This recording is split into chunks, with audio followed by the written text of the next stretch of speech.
እንደምን አመሻችሁ ተመልካቾቻችን። ከዕለቱ የቢዝነስና ምጣኔ ሀብት ዘገባዎች ጋር አዲስ እንግዳ ሰው ነኝ። በቅድሚያም ከኢትዮጵያ ንግድ ባንክ ያገኘነውን የውጭ ሀገራት የምንዛሬ ዋጋ እንዲሁም ከብሔራዊ ባንክ ያገኘነውን የወርቅ ዋጋና የነዳጅ ዋጋን ተከታትለን ተመልሰን እንገናኛለን።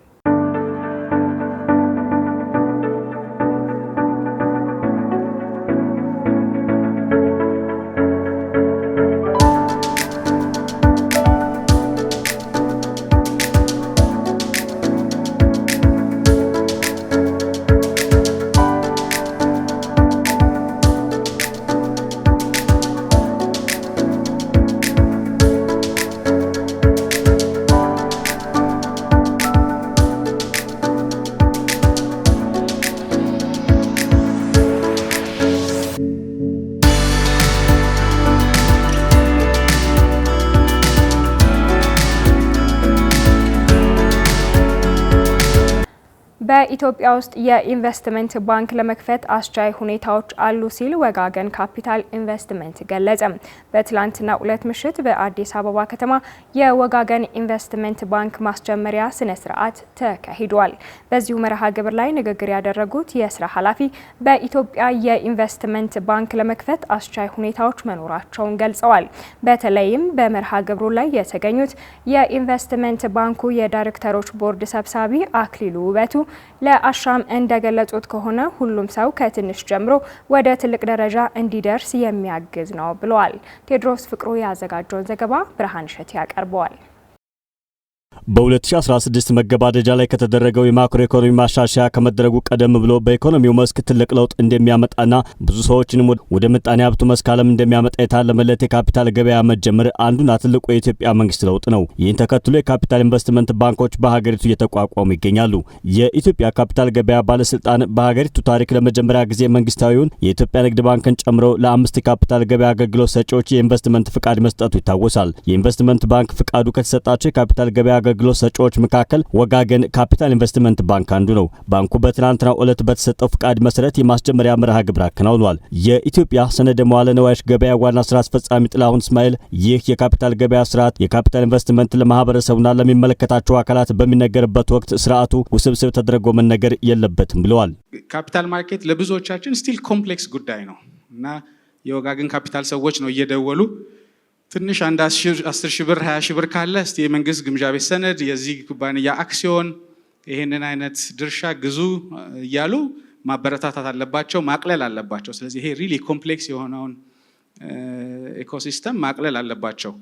ለወጋገን ካፒታልም ያለኝ አንዱ ሜሴጅ እሱ ነው። በጣም ይሄ ኢሊቲስት አድርገን አንዳንዴ ንግግሮቻችን ሁሉ በእንግሊዝኛ ሆነው ለኦርዲናሪ ኢትዮጵያውያን ለዕለት ተዕለት የቁጠባ የኢንቨስትመንት የኮንሳምፕሽን ውሳኔ ለሚወስኑ ሰዎች በማይገባ መልኩ ካፒታል ማርኬትስን እንዳንሰራው በጣም አስጠነቅቃለሁ። የኢንቨስትመንት ባንኩ የዳይሬክተሮች ቦርድ ሰብሳቢ አክሊሉ ውበት ከአሻም ጋር በነበራቸው ቆይታ እንደተናገሩት ከሆነ በኢትዮጵያ ውስጥ የኢንቨስትመንት ባንክ ለመክፈት አስቻይ ሁኔታዎች መኖራቸውን አመላክተዋል። በተለይም ሁሉም ሰው ከትንሽ ጀምሮ ወደ ትልቅ ደረጃ እንዲደርስ እንደሚያደርግም ገልጸዋል።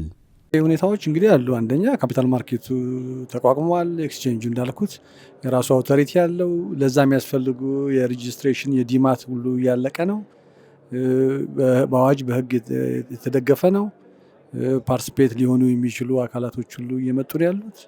ስለዚህ ከሌላው ባንክ በተለየ የካፒታል ለረጅም ጊዜ የሚሆን ኢንቨስትመንትን ገንዘብ ከማሰባሰብ አንጻር የራሱ ሚና ይኖራል። በተለይ ሁሉም ሰው በትንሽ አቅሙ ጀምሮ ወደ ትልቅ እንዲሰባሰብ፣ እንዲያዋጣ፣ እንዲገባ እድል የሚሰጥ ራሱን የቻለ ከዚህ በፊት ሚስ ያደርግ ነው አንድ የኢኮኖሚክ አውታር ነው። አክለውም ወጋገን የኢንቨስትመንት ባንክ ጠቃሚ የሆኑ አሰራሮችና ሀገሪቱ ውስጥ ያሉትን የፈንድ ፍላጎቶች ለማሟላት ጥረት እንደሚያደርግ ገልጸዋል።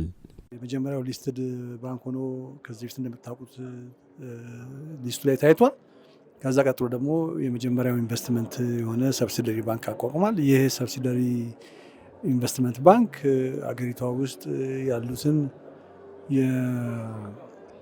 የፈንድ ፍላጎቶችን በማሰባሰብ የራሱን የኢኮኖሚ ሚና የሚጫወት የተአማኝነት ያለው ግልጽነት ያለው ለሁሉም ተደራሽ የሚሆን ዲቪዚቢሊቲን ኮንሰፕት ያደረገ ኢንቨስትመንት ባንክ ሆኗል ብዬ ተስፋ አደርጋለሁ። ወጋገን ካፒታል ኢንቨስትመንት ባንክ አክሲዮን ማህበር በ335 ሚሊዮን ብር መመስረቱን ለማወቅ ተችሏል። ከዓለም አቀፍ ወዳገኘነው የቢዝነስ ዘገባችን እናልፋለን።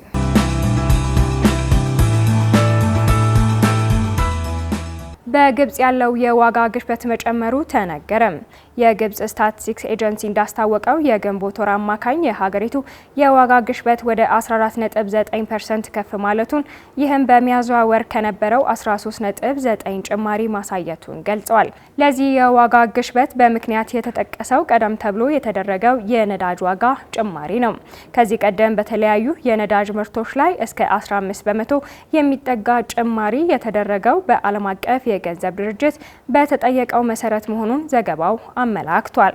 ዓመታዊ የዋጋ ግሽበት በመስከረም 2023 ከተመዘገበው ከፍ እንደሚል የሮይተርስ ትንበያ አመላክቷል። በመስከረም ወር የግብጽ መንግስት ከአይኤምኤፍ ጋር በተፈራረመው የ8 ቢሊዮን ዶላር የገንዘብ ድጋፍ በኋላ በሀገሪቱ ውስጥ ከፍተኛ የዋጋ ንረት መከሰቱን ለግብጽ ነዋሪዎች ፈተና እንደሆነባቸው ተገልጿል። የግጭት ቀጠናዎች መስፋፋት የአየር መንገዶችን እያዳከመ ነው ተባለ። የግጭት ቀጠናዎች መስፋፋት በአየር መንገድ ስራና ትርፋማነት ላይ ሸክም እየጨመረ ነው ተብሏል። በተለይም አውሮፕላኖች በሚንቀሳቀሱበት ጊዜ በሚሳኤልና ሰው አልባ አውሮፕላኖች ሊመቱ ይችላሉ የሚል ስጋት እያየለ መምጣቱን፣ የአየር ክልል መዘጋት የመንገዶች በረራ መራዘምና መዘግየት እንዳለ ተገልጿል። አየር መንገዶች በተሰረዙ በረራዎች ምክንያት በተደጋጋሚ አጭር ጊዜ ውስጥ ወጪዎች እየጨመሩ መሆኑን ሮይተርስ ገልጿል። በአውሮፕላን የቱአይ አየር መንገድ የአቪዬሽን ደህንነት ኃላፊ የሆኑት ጋይ ሙሬ በዚህ አይነት ሁኔታ የበረራ እቅድ ማውጣት እጅግ በጣም ከባድ ነው ብለዋል።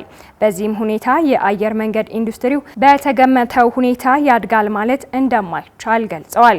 ከ5 ዓመት በፊት ከነበረው ጋር ሲነጻጸር ከግማሽ በላይ የሚሆኑ የአውሮፓ እስያ በረራዎች ቀጠናው በጥንቃቄ መገምገም አለባቸው ሲሉ የበረራ ስጋትን በተመለከተ መረጃን የሚያጋራው ኦፒኤስ ግሩፕ መስራች ማርክ ዜ ተናግረዋል።